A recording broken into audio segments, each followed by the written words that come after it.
To end our news bulletin for tonight, 4 months to go until the Commonwealth Games in New Delhi, India, and Niue is set to send over 40 athletes and officials.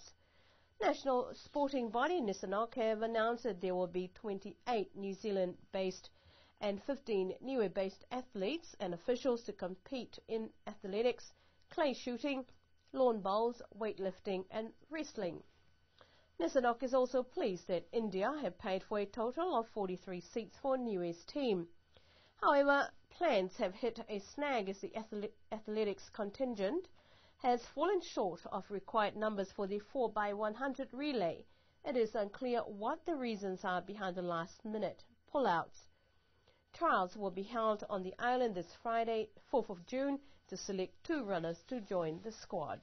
Hana hado dole da wala tala tutupu ke lata yamwe awhiawhinei.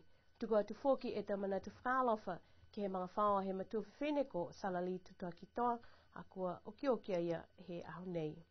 Hana hado wala tala tutupu no na whaa moi mawhala. That's our news bulletin for tonight. Good evening.